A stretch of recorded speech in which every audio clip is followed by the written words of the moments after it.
Everyone, this is Kapil Kadian, your science Guruji. Welcome to our YouTube channel. तो इस video में हम स्पेशली बात करेंगे NCERT exemplar problem.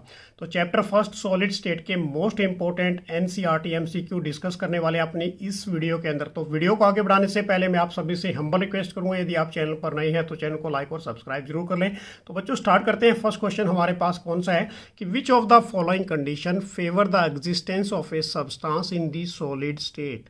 Option number A दिए गए आपको यहाँ पर high temperature, option number B is a low temperature, option number C is a high thermal energy and D option is a weak coherency forces. अब यहाँ पर question को अच्छी तरह से रीड करना है कि कौन सी condition favour the existence of a substance in the solid state. तो इसका आंसर रहेगा हमारे पास बी। अब बी क्यों रहेगा, व्हाट इज द रीजन कि जो पार्टिकल्स है can be oxalate about their it's mean position, वो अपनी मीन पोजीशन के अंदर ही ऑक्सीलेट करते हैं। अब जो उस केस में जो टेम्परेचर होगा वो लो होगा, थर्मल एनर्जी भी क्या रहने वाली है, लो रहने वाली है। तो ऑप्शन आपने क्या करना है यहाँ पर बी ऑप्शन को टिक करना है, low temperature. Question number second कि which of the following is not a characteristics of a crystalline solid, कि कौन से करेक्टरिस्टिक्स नहीं हैं किसके क्रिस्टलाइन सॉलिड के।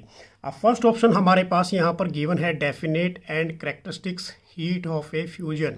Second option is A isotropic nature and third is a regular periodically repeated pattern arrangement of the constituent particle in the entire crystal and D option is a true solid। अब देखिए इसको, सबसे पहले हम बात करेंगे crystalline solid के अंदर। तो क्रिस्टलाइन सॉलिड के अंदर क्या होता है, एक definite heat of A characteristics heat fusion भी होती है definite, regular periodic repeated units भी होती है, उसके बाद ट्रू सॉलिड भी से बोला जाता है। तो इसका आंसर क्या रहेगा बच्चों, ऑप्शन नंबर बी, ये आइसोट्रोपिक नेचर को शो नहीं करते। तो ऑप्शन नंबर किस पे टिक करना है आपने, बी पे टिक करना है। ये इसका आंसर नहीं है क्योंकि ये किसको शो करते हैं, एनस्ट्रोपिक इन नेचर प्रॉपर्टी को शो करते हैं। उसके बाद क्वेश्चन नंबर थर्ड कि which of the following is an amorphous solid. यहाँ पर ऑप्शन नंबर ए दिए गए आपको given graphite, B option is a quartz glass SiO2 and third option is a chrome alum and D option is a silicon carbide. अब कौन सा यहाँ पर एमरफस सॉलिड है, तो बेसिकली मैंने आपको पहले भी नोटिफाई किया था कि जो ग्लास, रबर या प्लास्टिक की बात करते हैं तो उस ऑप्शन में आपने एमरफस सॉलिड को पुट अप करना है। तो इसका आंसर भी क्या रहने वाला है, बी। तो इसका आंसर क्या लगाओगे, क्वार्ट्स गिलास SiO2, ठीक है ना।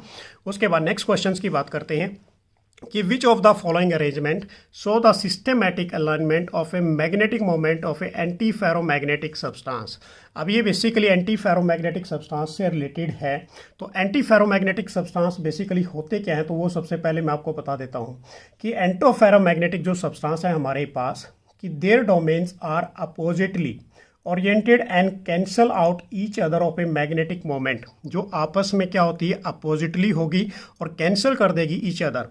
तो यहाँ पर आपने देखिए ये सारे क्या हैं, क्लॉकवाइज, यहाँ पर ये सारे एंटी क्लॉकवाइज, यहाँ पर ये दो क्लॉकवाइज हैं, एक एंटी क्लॉकवाइज है। तो इस क्वेश्चन में आपने आंसर लगाना है इसका डी। तो डी इसका आंसर रहेगा क्योंकि ये बेसिकली क्या होती है, इसकी जो डोमेन होती है वो अपोजिटली ओरिएंटेड होती है और कैंसिल कर देती है आपस में। तो ऑप्शन नंबर डी पे आपने टिक करना है। नेक्स्ट क्वेश्चन की बात करते हैं, क्वेश्चन नंबर 5 कि which of the following is not a true about the value of a refractive index of a quartz glass. अब इस केस में देखिए question number 8 is a very important also कि following is the true about the value of a refractive index of a quartz glass. तो यहाँ पर option a given है same in all direction, different in all direction and या different in different direction. और उसके बाद सी option दिया गया है can not be measured and D option always zero. तो गैस कीजिए इसका आंसर क्या रहने वाला है। तो इसका आंसर रहेगा बच्चों हमारे पास ए आंसर रहेगा, क्योंकि जो हमारे पास किसकी बात कर रहे हैं यहाँ पर, क्वार्ट्स गिलास की, एमरफस सॉलिड की बात कर रहे हैं। एमरफस सॉलिड के अंदर हमारे पास कौन सी प्रॉपर्टी होती है, आइसोट्रोपिक। तो वो क्या होती है, सेम इन ऑल डायरेक्शन। तो क्या लगाओगे यहाँ पर, same in all direction. Clear हो गया। उसके बाद क्वेश्चन नंबर 6 कि which of the following statement is not true about in the amorphous solid. Amorphous solid से रिलेटेड कौन सी ट्रू नहीं है। First option on heating they may becomes a crystalline at a certain temperature. Second option आपको दिया गया है B कि they may became crystalline on keeping for a long time and C option is a amorphous solid can be moulded by heating and D option कि they are एनास्ट्रोपिक in nature. अब इस question को भी आपने gas करना है किसकी बात की गई है, यहाँ पर एमरफस सॉलिड की बात की गई है। जो हमारे पास एमरफस सॉलिड होता है वो आइसोट्रोपिक प्रॉपर्टी को शो करता है, ना कि एनस्ट्रोपिक इन नेचर को। तो इसका आंसर आपने क्या टिक करना है बच्चों, डी आंसर इसको टिक करना है। तो ये आंसर इसका क्या रहेगा हमारे पास, डी आंसर इसका रहने वाला है। नेक्स्ट क्वेश्चन हमारे पास क्वेश्चन नंबर 7 कि the sharp melting point of a crystalline solid is due to dash. अब यहाँ पर शार्प मेल्टिंग पॉइंट की बात की गई है, crystalline solid is due to, किसका क्या रीजन है। फर्स्ट ऑप्शन आपको यहाँ पर गिवन है बेसिकली कि a regular arrangement of A constituent particle observed over A short distance in the crystal lattice. Second option यहाँ पर है एक regular arrangement of the constituent particle observed over a long distance in the crystal lattice, and C, the same arrangement of the constituent particle in a different direction, and D option is a different arrangement of a constituent particle in a different direction। तो इसको gas कीजिए इसका answer क्या रहने वाला है। Sharp melting point of A crystal जो हमारे पास क्रिस्टलाइन सॉलिड होते हैं उसका क्या रीजन रहेगा बच्चों। तो यहाँ से आपने आंसर चूज करना है ऑप्शन ए बी सी के अंदर से। तो इसका आंसर मैं आपको पुट अप कर देता हूँ। इसका आंसर रहेगा हमारे पास बी, कि जो क्रिस्टलाइन सॉलिड होते हैं उनका शार्प मेल्टिंग पॉइंट किसके रीजन के अकॉर्डिंग होता है कि a regular arrangement of the constituent particle observed और a long distance in the crystal lattice. तो उनके बीच में क्या होता है, यहाँ पर लॉन्ग डिस्टेंस होगा। तो इस पे आपने किस पे टिक करोगे, आप बी ऑप्शन पे यहाँ पर टिक कर दोगे। उसके बाद नेक्स्ट क्वेश्चन हमारे पास है क्वेश्चन नंबर 8 कि iodine molecules are held in a crystal lattice by. तो देखो आयोडीन जो मॉलिक्यूल होते हैं बेसिकली वो किसके अकॉर्डिंग आपस में क्या होते हैं, हेल्ड होते हैं। तो यहाँ पर option A London forces, B option is a dipole dipole interaction, C option is a covalent bond, D option is a coulombic force. तो इसका आंसर आप क्या चूज करोगे बेसिकली बच्चों, तो इसका आंसर रहेगा हमारे पास लंदन फोर्स। तो क्या लगाना है आपने यहाँ पर, लंदन फोर्स इस पे डिनोट कर दोगे। उसके बाद नेक्स्ट क्वेश्चन है क्वेश्चन नंबर 9 कि which of the following network solid, कि कौन सा नेटवर्क सॉलिड है बेसिकली। तो यहाँ पर आपको दिया गया है SO2 सॉलिड, सेकंड ऑप्शन दिया गया है आपको यहाँ पर I2, and third option is A diamond, and fourth option is a H2 ice. तो इसका आंसर क्या रहेगा, डायमंड रहेगा बच्चों। जो नेटवर्क सॉलिड होता है वो कौन सा होता है, डायमंड। तो सी आंसर आपने इस पे टिक करना है। नेक्स्ट क्वेश्चन हमारे पास है क्वेश्चन नंबर 10 कि which of the following solid is not an electrical conductor, कि कौन सा इलेक्ट्रिकल कंडक्टर नहीं है। तो देखिए बेसिकली काफ़ी इंपॉर्टेंट क्वेश्चन है ये भी कि मैग्नीशियम सॉलिड फॉर्म में है, उसके बाद TiO सॉलिड फॉर्म के अंदर है, I2 सॉलिड फॉर्म में है, and fourth option is a H2 solid form में है। तो option number A 1 only, option number B second only, option number C third and fourth only, and option number D second third and fourth. तो इसको gas कीजिए क्या इसका answer रहने वाला है बेसिकली। तो इसका आंसर रहेगा बच्चों हमारे पास सी। अब ये सी क्यों रहेगा इसका मैं रीजन आपको दूंगा। अब सी के अंदर हमारे पास थर्ड एंड फोर्थ की बात हो रही है। थर्ड एंड फोर्थ की जब बात करते हैं तो जो I2 मॉलिक्यूल्स हैं हमारे पास वो नॉन मोलर है, नॉन पोलर मॉलिक्यूल्स हैं, इनको हम नॉन पोलर मॉलिक्यूल सॉलिड कहते हैं, एंड एक्ट एज मतलब बेसिकली क्या होते हैं, इंसुलेटर होते हैं। तो इसका ये आंसर रहेगा, ठीक है ना। तो कौन से हैं बच्चों हमारे पास I2 और H2। तो क्या आंसर दो, क्या रीजन दोगे इसका कि I2 is a non polar molecules solid कि एंड एज एन इंसुलेटर, और जो H2 है हमारे पास वो हाइड्रोजन मॉलिक्यूलर बॉन्डिंग शो करता है सॉलिड के केस में, और ये भी क्या है हमारे पास, इंसुलेटर है। कि जो मैग्नीशियम है बेसिकली वो क्या है हमारे पास, मैग्नेटिक सॉलिड है, ये कंडक्ट करता है इलेक्ट्रिसिटी को सॉलिड स्टेट के अंदर as well as a molten state के अंदर। जो TiO है हमारे पास ये आयनिक सॉलिड भी है और insulator in A solid state but in a conductor, ये कंडक्ट करता है किसको, molten state in A aqueous solution के अंदर, ठीक है ना। तो इसका आंसर आपने क्या टिक करना है, सी का आंसर आपने टिक करना है। उसके बाद क्वेश्चन नंबर 11 कि which of the following is not the characteristics of a ionic solid. तो ऑप्शन नंबर ए आपको गिवन है यहाँ पर कि ये very low value of electrical conductivity in the molten state, B answer आपको गिवन है यहाँ पर ब्रिटल नेचर, उसके बाद C very strong force of attraction, उसके बाद D is a anisotropic nature. तो देखिए इस केस के अंदर कि not the characteristics of a ionic solid, कि आयनिक सॉलिड की जो प्रॉपर्टी कौन करेक्टरिस्टिक मतलब कौन शो नहीं करेगा। तो very low value of electrical conductivity in molten state. अब जो आयनिक सॉलिड होते हैं हमारे पास वो ब्रिटल नेचर में होते हैं, this is a true. Very strong intermolecular force of attraction होती है उनके अंदर, ये भी क्लियर है। एनास्ट्रोपिक नेचर होते हैं तो ये भी क्लियर। तो ऑप्शन नंबर क्या लगाओगे आप, ए पे टिक कर दोगे। इसका आंसर क्या रहेगा कि very low value of electrical conductivity in the molten state. Next question है बच्चों हमारे पास क्वेश्चन नंबर 12 कि graphite is a good conductor of electricity due to the presence of, किसकी प्रेजेंस के कारण होगा ये। अब इस केस में देखिए ऑप्शन नंबर ए आपको क्या दिया गया है, lone pair of electron. B के अंदर आपको दिया गया है free valence electron. C is a cation and D is a anion. कि जो ग्रेफाइट है हमारे पास गुड कंडक्टर ऑफ इलेक्ट्रिसिटी किसकी वजह से होता है बच्चों, वो फ्री वैलेंस इलेक्ट्रॉन की वजह से। तो ऑप्शन नंबर क्या टिक करोगे आप, बी ऑप्शन पे अपना आंसर टिक कर दोगे। नेक्स्ट क्वेश्चन हमारे पास बच्चों क्वेश्चन नंबर 13 कि which of the following oxide behave as a conductor और insulator depending upon a temperature. कि कौन सा कंडक्टर बेसिकली ऑक्साइड्स जो बिहेव करता है कंडक्टर को भी एंड इंसुलेटर को भी, और डिपेंडिंग अपॉन किसके ऊपर डिपेंड करेगा, बेसिकली नेचर ऑफ दी या टेम्परेचर के ऊपर, ठीक है ना। तो ऑप्शन नंबर ए आपको बेसिकली यहाँ पर गिवन है TiO, उसके बाद सेकेंड ऑप्शन है SiO2, C option TiO3 and D option is a MgO। तो आप किस पे टिक करोगे, जल्दी से गैस कीजिए। तो इसका मैं आंसर आपके लिए पुट कर देता हूं बच्चों कि वो ऑक्साइड जो कंडक्टर है बेसिकली बिहेव करता है conductor as well as a insulator depending upon, तो उसका आंसर क्या रहेगा, सी इसका आंसर रहेगा TiO3। नेक्स्ट क्वेश्चन है कि which of the following oxide show the electrical property like is a metals. कि कौन सा ऑक्साइड शो करता है electrical property like is a metal. अब यहाँ पर आपको ऑप्शन दिया गया है SiO2, MgO बी ऑप्शन के अंदर, सी ऑप्शन के अंदर SO2 एंड डी ऑप्शन के अंदर CrO2। तो इसका आंसर क्या रहेगा बच्चों, बेसिकली CrO2 रहेगा। तो डी पे आप टिक कर दोगे तो डी इसका आंसर रहने वाला है। नेक्स्ट क्वेश्चन है 15 क्वेश्चन कि the lattice site in a pure crystal can not be occupied by. तो यहाँ पर first option molecules, second option is a ions, C option is a electrons and next option हमारे पास है यहाँ पर एटम्स। कि जो प्योर क्रिस्टल होते हैं वो can not be occupied bye, किसके द्वारा ऑक्यूपाई नहीं किए जाते बच्चों। तो इसका आंसर क्या लगाओगे आप, सी लगा दोगे। क्योंकि जो लेटिसाइट होता है हमारा pure crystal can be occupied by the constituent particle.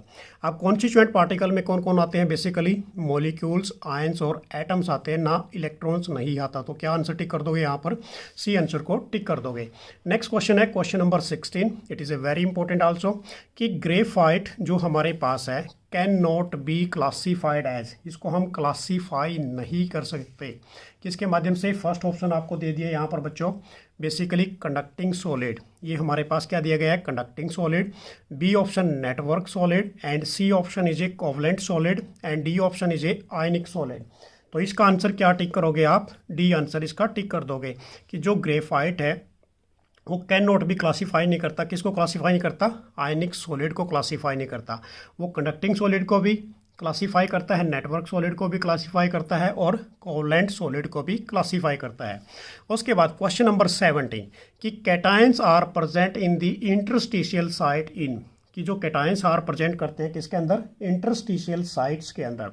अब यहाँ पर आपको दिया गया है option number A Frenkel defect, B option दिया गया है Schottky defect, C option is a vacancy defect and D option is a metal deficiency defect. अब देखिए बेसिकली यदि हम कैटायन की बात करते हैं कि जो हमारे पास फ्रैंकल डिफेक्ट होता है वो शो करता है, किसको शो करता है बच्चों, आयनिक सॉलिड को शो करता है। अब आयनिक सॉलिड के केस में बेसिकली क्या होता है कि इसके अंदर स्मॉलर आयंस होते हैं, यूजुअली वो कौन से होते हैं, कैटायंस होते हैं, और and is dislocated from the interstitial site. तो क्या ऑप्शन टिक कर दोगे, ए ऑप्शन को आप टिक कर दोगे। तो 17 का आंसर आपका क्या रहने वाला है, बेसिकली ए रहेगा, क्योंकि जो कैटायंस होते हैं वो प्रेजेंट करते हैं इंटरस्टिशियल साइट में ओनली फ्रैंकल डिफेक्ट के अंदर। उसके बाद नेक्स्ट क्वेश्चन हमारे पास है क्वेश्चन नंबर 18 कि Schottky defect is observed in a crystal when dash. अब देखो इस केस में कि शॉर्टकी डिफेक्ट की बात कर रहे हैं कि same cations move from the lattice site to the interstitial site, या फिर इक्वल नंबर ऑफ कैटायंस और anions missing from the lattice. तो इसका आंसर बेटे क्या रहने वाला है, बी ही रहने वाला है। कि जो हमारे पास शॉर्टकी डिफेक्ट होता है या स्कॉटी डिफेक्ट जिसे कहते हैं, कि इस केस में क्या होता है कि equal number of cations and anions जो होते हैं वो मिसिंग होते हैं, कहाँ से, लैटिस के अंदर से। तो इस पे आप क्या टिक करोगे, बी ऑप्शन को टिक कर दोगे। नेक्स्ट क्वेश्चन, क्वेश्चन नंबर 19 कि which of the following is a true about the charge acquired by the P type semiconductor. अब ये क्वेश्चन बेसिकली काफ़ी इंपॉर्टेंट है, plus according to the new syllabus की बात करें तो आपने ये क्वेश्चन नहीं करना, पर चलो कर लेते हैं बच्चों, क्योंकि एनसीईआरटी बेस्ड दिया गया है। तो क्वेश्चन नंबर 19 का आंसर हमारे पास क्या रहने वाला है? जब पी टाइप सेमीकंडक्टर की बात करते हैं तो न्यूट्रल रहेगा, तो बी ऑप्शन पे आप टिक कर दोगे इसके।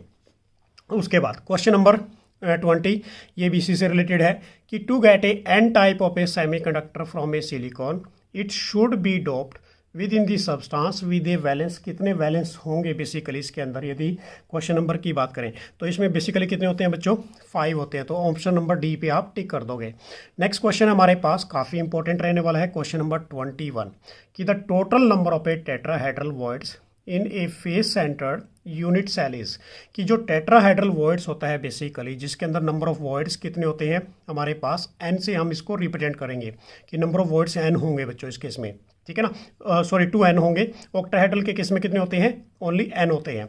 अब इस केस में हमने किसकी बात करनी है? फेस सेंटर्ड की बात करनी है।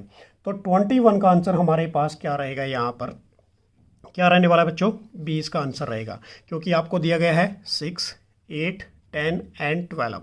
अब हमने क्या बताया आपको, जो टेट्राहेड्रल वॉइड्स है उसके अंदर, टेट्राहेड्रल वॉइड्स के अंदर नंबर ऑफ वॉइड्स क्या होते हैं? 2n। तो किससे मल्टीप्लाई कर दोगे? 2 मल्टीप्लाई बाय 4। फेस सेंटर्ड में कितने होते हैं? 4। तो कितना आ जाएगा हमारे पास? 8 आ जाएगा। तो किस पे टिक कर दोगे? 8 पे टिक कर दोगे। बी ऑप्शन आपका आंसर रहेगा। उसके बाद नेक्स्ट क्वेश्चन हमारे पास क्वेश्चन नंबर 22 कि which of the following point defect is shown by AgBr crystal. AgBr crystal basically किसको शो करता है? अब यहाँ पर number 1 Schottky defect, B option आपके पास Frenkel defect, and third option इसे यहाँ पर है मेटल एक्सेस डिफेक्ट। उसके बाद है fourth is a metal deficiency defect. अब इसी से रिलेटेड क्वेश्चन है, इसके आगे ऑप्शन दिए गए हैं। अब आपको पता लग गया शॉर्टकी डिफेक्ट, तो मैं थोड़ा सा क्लियर कर देता हूँ। यदि ऐसा क्वेश्चन बच्चों आपके पास आता है बेसिकली, तो ये दोनों डिफेक्ट को शो करेगा। किस किस को करेगा? शॉर्टकी को भी करेगा और फ्रैंकल को भी। तो इसका ऑप्शन दिया गया है हमें आगे, ऑप्शन नंबर ए। ऑप्शन नंबर ए हमारे पास कौन सा है? यहाँ पर क्या रहेगा बच्चों? यहाँ पर फर्स्ट एंड सेकंड, तो इस पे ए पे आपने टिक कर देना है, तो इसका ए आंसर रहने वाला है। उसके बाद क्वेश्चन नंबर 23 की बात करते हैं कि in which of the pair कि मोस्ट ऑफ द यहाँ पर एफिशिएंसी पैकिंग इज प्रेजेंट। तो यहाँ पर देखिए इसके अंदर कि जो पेयर है मोस्ट बेसिकली कि most pair efficient packing is present, किसके अंदर प्रेजेंट करती है? ऑप्शन नंबर 23 का आपको दिया गया HCP और BCC। बी ऑप्शन के अंदर HCP and CCP, and C option के अंदर BCC and CCP, and D option is a BCC and simple cubic unit cell जो हमारे पास है। तो देखिए 23 का गैस कीजिए जल्दी से, क्या आंसर रहने वाला है बच्चों इसका? इसका आंसर हमारे पास रहेगा B, HCP एंड CCP। अब 23 का आपने बी क्यों टिक किया, इसका मैं रीज़न आपको बता देता हूं कि जो पैकिंग एफिशिएंसी होती है किस केस में? HCP के केस में और CCP के केस में बच्चों, अब वो क्या होती है यहाँ पर? 74% होती है। कितने परसेंट होगी? 74%। और जो BCC के केस में कितनी होती है? हमारे पास 68%, ठीक है ना। और जो सिंपल क्यूबिक के अंदर होती है वो कितनी होती है बच्चों? 52.4%। तो ये आपने याद रखनी है, ये सिंपल में होगी, ये HCP और CCP में होगी, और BCC में कितनी होगी आपकी? बेसिकली वो 68% होगी। क्लियर हो गया कॉन्सेप्ट ये। उसके बाद नेक्स्ट क्वेश्चन भी एज इट इज़ है, 24 जो क्वेश्चन हमारे पास कि the percentage of A empty space in the body centred cubic unit arrangement is. अब हमने क्या बताया कि जो बॉडी के अंदर सेंटर्ड के अंदर कितनी होगी बेसिकली। नेक्स्ट क्वेश्चन की यदि बात करते हैं 24 की बच्चों, तो यहाँ पर क्या पूछा गया? एम्प्टी स्पेस पूछा गया है। अब काफ़ी बच्चे इसमें कंफ्यूज होते हैं कि जो हमारे पास पैकिंग एफिशिएंसी है बॉडी सेंटर्ड में वो तो होती है 68। अब यहाँ पर एमपीटी की बात कर रहे हैं, तो एमपीटी कितना होगा? 100 माइनस क्या कर दोगे? 68 कर दोगे, तो कितना आंसर आएगा बच्चों आपका? 32% आएगा। तो किस पे टिक करना है आपने? 32 पे। उसके बाद क्वेश्चन नंबर 25 कि which of the following statement is not true about the hexagonal close packing. First option दिया गया है the coordination number is 12। B option दिया गया है it has a 74% packing efficiency. C option दिया गया है tetrahedral voids of the second layer are covered by the sphere of the third layer. And D option in this arrangement the sphere of the fourth layer are exactly aligned with those of the first layer. तो जल्दी से choose कीजिए 25 question का answer क्या रहने वाला है बच्चों। तो इसका आंसर मैं टिक कर देता हूँ, आंसर इसका रहेगा डी। और क्यों रहेगा इसका भी मैं आपको रीज़न बता देता हूँ कि जो हमारे पास कि वैन जो थर्ड लेयर होती है किसके अंदर, बेसिकली यदि हम बात कर रहे हैं बच्चों हेक्सागोनल क्लोज पैकिंग के अंदर, तो क्या आंसर दोगे कि when a third layer is placed over the second layer and all tetrahedral voids are covered by the sphere of the third layer, then in this case the sphere is the third layer exactly align with the, क्या बनेगी इस case में, first layer के। तो इसमें किस प्रकार की बनती है, ए बी और ए बी टाइप की बेसिकली यहाँ पर क्या बनती है बच्चों, पैटर्न तैयार होता है। तो किस में होगा ये हमारा हेक्सागोनल क्लोज पैकिंग के अंदर। तो इसका आंसर क्या लगाओगे आप, डी इसका आंसर लगा दोगे। उसके बाद क्वेश्चन नंबर 26 हमारे पास है, काफ़ी इंपॉर्टेंट है ये क्वेश्चन भी, कि in which of the following structure the coordination number for a cation and anions in the packet structure unit will be same. अब यहाँ पर Cl6 जो हमारे पास Cl negative ions from a BCC lattice and Na positive ions occupy all octahedral voids of the unit cell. B question दिया गया, B option दिया गया आपको यहाँ पर Ca2 positive ions from the BCC lattice, FCC lattice, and F negative ions occupy all the 8 tetrahedral voids of the unit cell, and C option O2 negative ions from the FCC lattice and Na positive ions occupy all of the 8 tetrahedral voids of the unit cell, and D option is a S2 negative ions from the FCC lattice of a Zn2 ions goes into the alternate tetrahedral voids of the unit cell. अब देखिए इस question का answer आप क्या लगाओगे basically बच्चों, काफ़ी important question है। तो इसका आंसर हमारे पास रहेगा ए।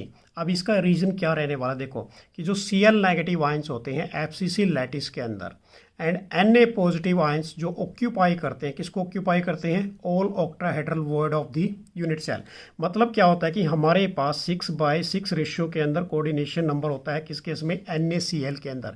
जो ऑक्टाहेड्रल के अंदर वॉइड्स होता है बच्चों उसको हम रिप्रेजेंट करते हैं N से, तो सेम रहेगा। तो 6 क्या रहेगा, 6/6, तो आंसर क्या रहेगा इसका, ये आंसर इसका रहने वाला है। नेक्स्ट क्वेश्चन हमारे पास क्वेश्चन नंबर 27 कि what is the coordination number in the square close packet structure in the 2 dimension. अब ऑप्शन नंबर ए 2 है, ऑप्शन नंबर बी हमारे पास 3 है, ऑप्शन नंबर 4 हमारे पास सी हमारे पास क्या है 4 है, ऑप्शन नंबर डी हमारे पास क्या है 6 है। तो देखिए यहाँ पर किसकी बात की गई है, कोऑर्डिनेशन नंबर की बात की गई है, किसके अंदर, square close packing in 2 dimension के अंदर। तो जल्दी से गैस कीजिए 27 का आंसर क्या रहेगा बच्चों। तो इसके अंदर जो कोऑर्डिनेशन नंबर होता है 2 डायमेंशन के अंदर तो वो क्या रहेगा, 4 रहेगा। तो आंसर नंबर सी पे आप टिक कर दोगे। नेक्स्ट क्वेश्चन है 28 कि which kind of a defects are introduce by doping. ये क्वेश्चंस भी काफ़ी इंपॉर्टेंट रहने वाला है, 28 क्वेश्चन जो हमारे पास है। तो इसके अंदर है बच्चों first option dislocation defects, B हमारे पास शॉर्टकी डिफेक्ट, एंड सी जो है हमारे पास है Frenkel defect, and D is a electronic defect.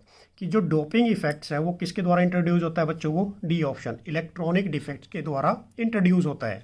Next है हमारे पास 29 कि silicon doped with a electron rich impurities form, P type semiconductor, N type semiconductor, उसके बाद है intrinsic semiconductor, and D is a insulator.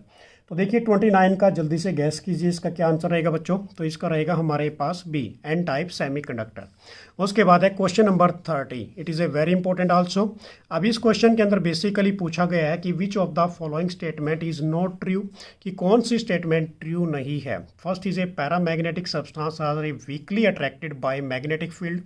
Second option दिया गया आपको ferromagnetic substance can not be magnetize permanently, and जो C option आपको दिया गया है कि the domain of a anti ferromagnetic substance are oppositely oriented with respect to each other, and D option is a pairing of electron cancel their magnetic moment of the diamagnetic substance। तो इस question का answer जल्दी से बचाएं बच्चों, 30 question हमारे पास काफ़ी important है। तो इसका आंसर हमारे पास बेसिकली क्या रहेगा, बी इसका आंसर रहने वाला है कि जो फेरोमैग्नेटिक सब्सटेंस होते हैं can not be magnetize permanently. तो क्या टिक कर दोगे आप, बी को टिक कर दोगे।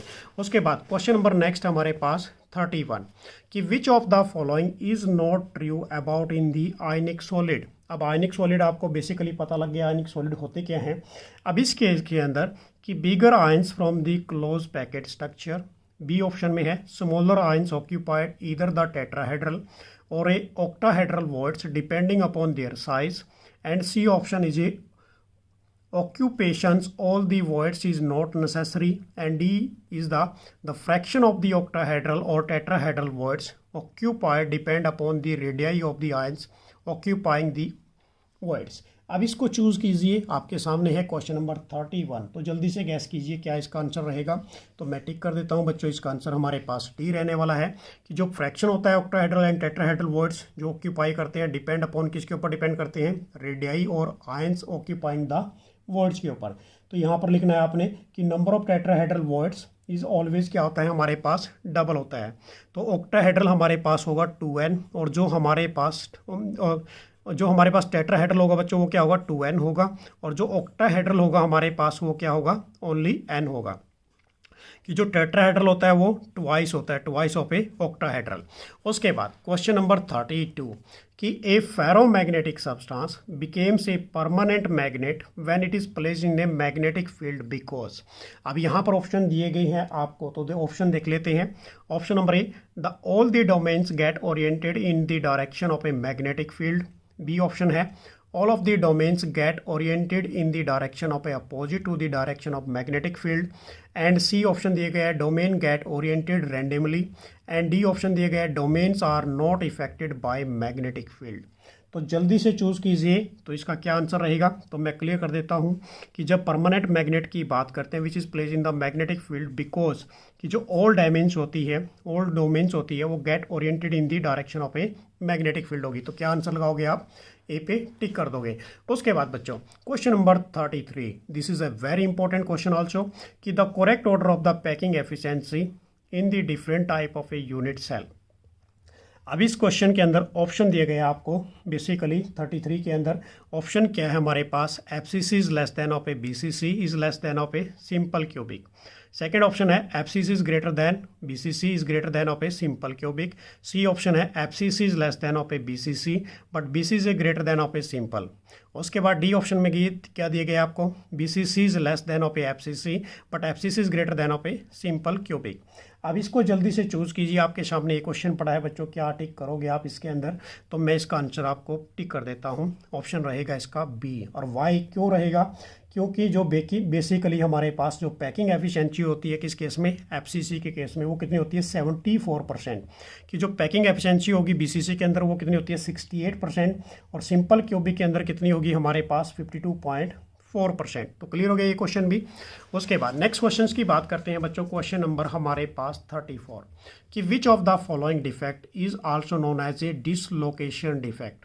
अब यहाँ पर ऑप्शन दिया गया आपको, this is a Frenkel defect, second is a Schottky defects, and third is a non stoichiometric defects, and D is a simple interstitial defect.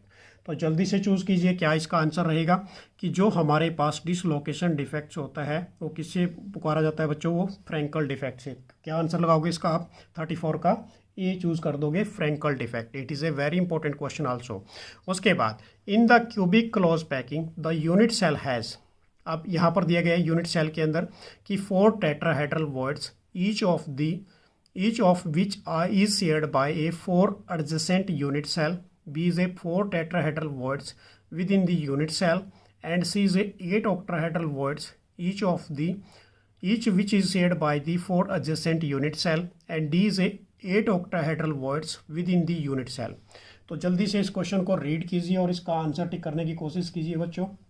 क्या क्वेश्चन है, सबसे पहले हमारे पास क्यूबिक क्लोज पैकिंग की बात की गई है यूनिट सेल के अंदर, तो इस केस में इसका क्या आंसर रहेगा। तो जल्दी से मैं आपको बताने वाला हूँ इसका आंसर क्या रहेगा बच्चों हमारे पास। इसका आंसर रहेगा 8 octahedral voids with in the unit cell. अब क्यों रहेगा, क्योंकि जो क्यूबिक क्लोज पैकिंग होती है हमारे पास उसको हम क्या बोलते हैं, बेसिकली फेस सेंटर्ड क्यूबिक भी कहते हैं। अब इसके अंदर जो नंबर ऑफ यूनिट सेल होते हैं फेस के अंदर बच्चों वो कितने होंगे हमारे पास, 4 होंगे।